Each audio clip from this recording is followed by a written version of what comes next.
We're not here to hurt you. Families throughout history have been chosen to make this decision.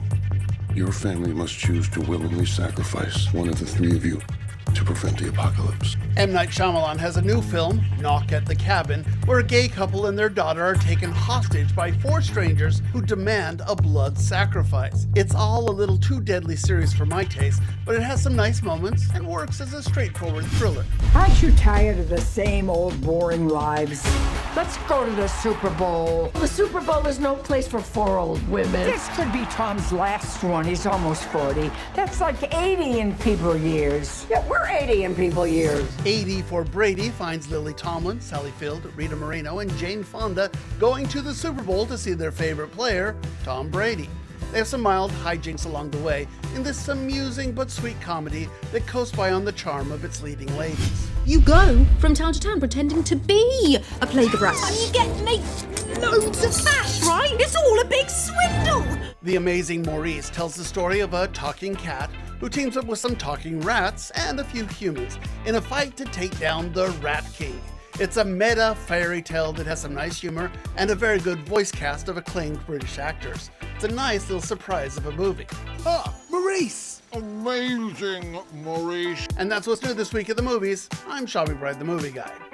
The mood always changes when Sean McBride, the movie guy, walks in. For the better? Some of it is about Yes. Sean, but some of it's also the signpost that we're only 30 minutes away from our week being over. But either way, it's positive. It always is. And we yeah. like it. Yeah, we like it. So Glad okay. to help out. Yeah, I'm glad you can too. Sean is here along with the sunshine, and we're talking about, is this I know M. Night Shyamalan's, isn't his movie out this week? His movie's out, and there's a movie called 80 for Brady, which ironically is the one that I've had more people ask me about. Really? So, and I would argue the best of the bunch is a little animated film that you probably haven't heard about. So it's a better than expected week at the movies.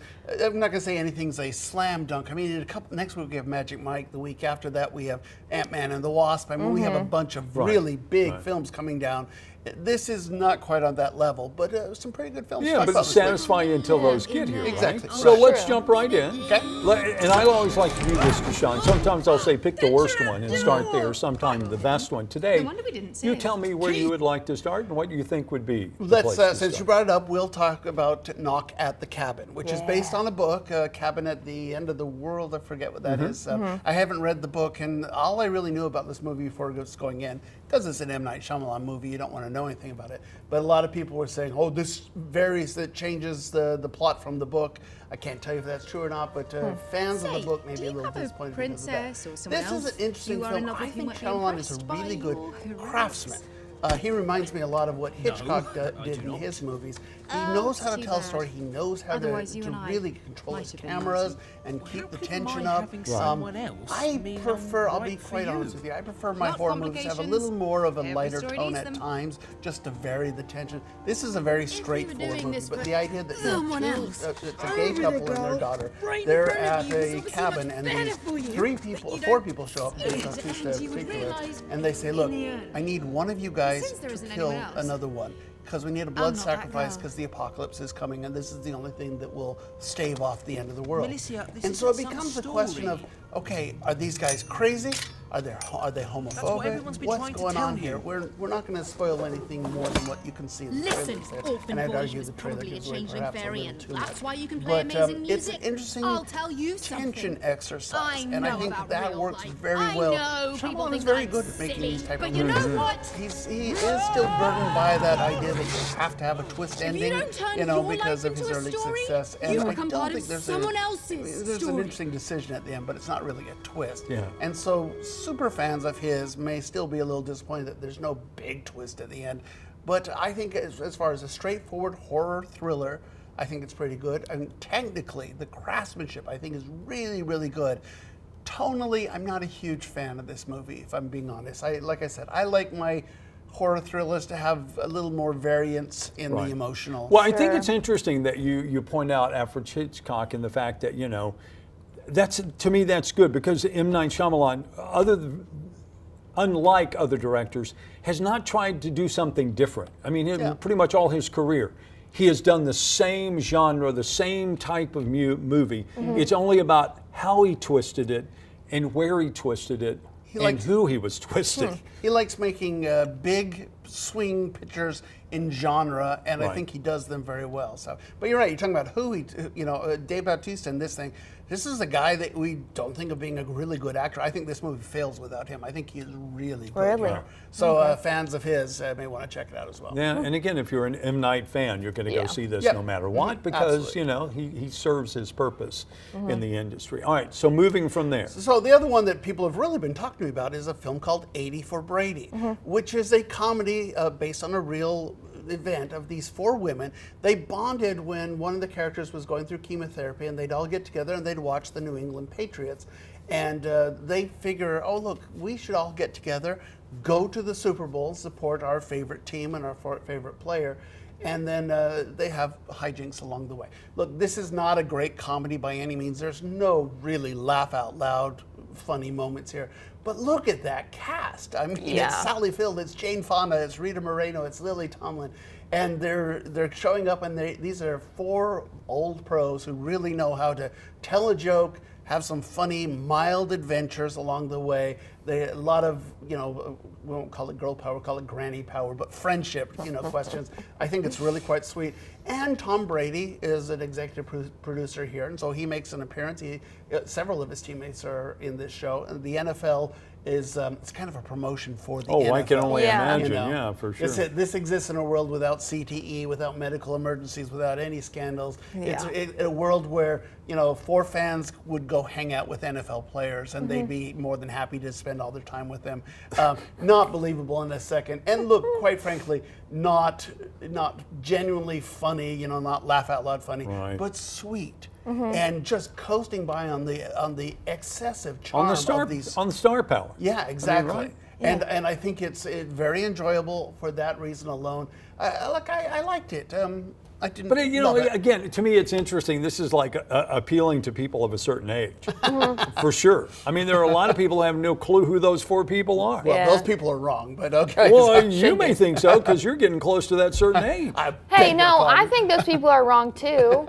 And I feel like you guys might think that I don't know who those people are. No, I know you know who those Okay, people are, but okay. I bet I could get other people of your age and ask 10 of them That's true. and say, do you know who Rita? And they'd go, who? Yeah. So, but again, that's neither here nor and that there. is true. But That's it's because- a built-in. Yeah. It's a built-in audience. The for people certain. who have called me to ask about this movie have generally been older women in particular. Exactly. It is aimed straight at the older women, and I Exactly. think it's going to play off for that demographic.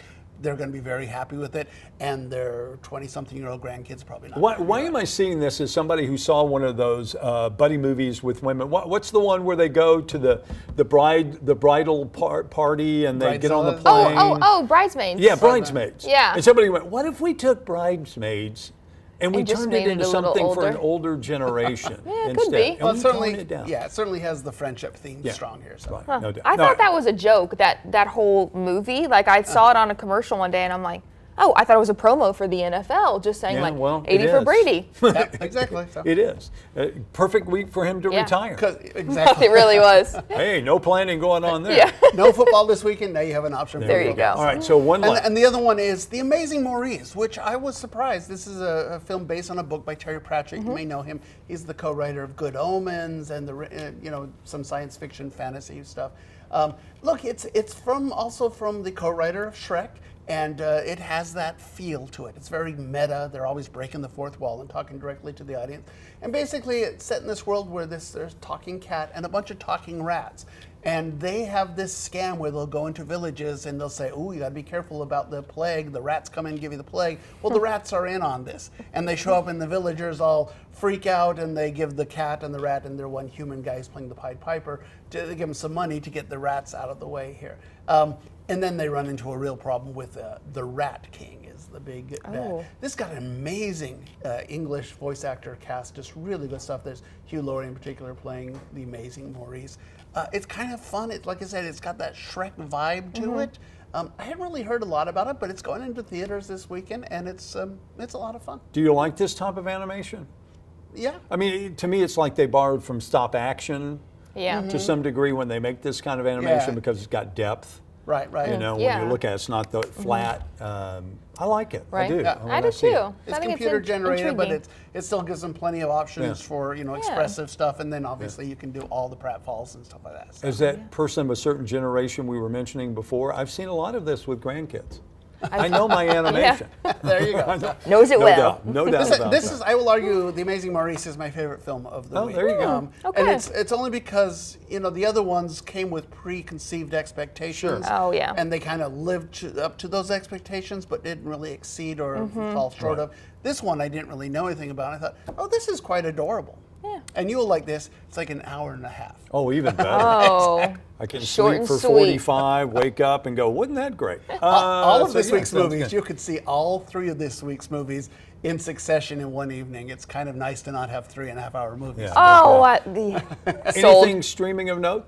Not really, but next week we do have 2 big ones taking advantage of the Valentine's Day holiday. So Oh. Okay. it's kind of another. We've had a lot of. I know which one you're talking about. You don't, because I'm not sure. I know which one I'm talking about. There's a Reese Witherspoon one. That's the one. Okay, there you go. I'm looking forward to that. All right. With Ashton Kutcher, right? Is that the same I haven't one? seen it yet, so I've only seen the. But I don't anyway, know. We'll get back to it. Next week.